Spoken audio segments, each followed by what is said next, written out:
ಶಬರಿಮಲೈ. ಶಬರಿ பத்தி நம்ம ராமாயணத்துல கேள்விப்பட்டிருக்கோம்.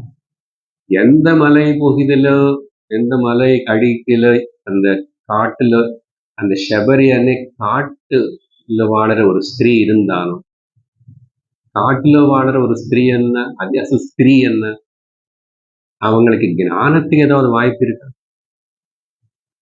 கேட்கிறேன். தினந்தோறும் ஏதோ மானு முயல்னு வேட்டாடி தின்னு சாப்பிட்டு சுத்தற காட்டுல இருக்கிற ஒரு ஸ்திரீக்கு வடி இருக்கான்னா, அந்த ஜீவன் பக்குவமா இருந்த வடி இருக்குன்னு காட்டுச்சு. என்ன ஒரே ஒரு தகுதி, மதங்க ரிஷிக்கு சரண்டர் ஆயிட்டான். வேற ஒண்ணும் தெரியாது. பாத்தீங்களா, இப்போ குருவுடைய முக்கியத்துவம், குருவுக்கு சரணாகிறது అనేది எவ்வளவு முக்கியமோ, அப்படிப்பட்ட அந்த ಶಬರಿ மலை அதிமேலையை அந்த குரு ஸ்தானத்தோட முக்கியத்துவம் காட்டுறதுக்காக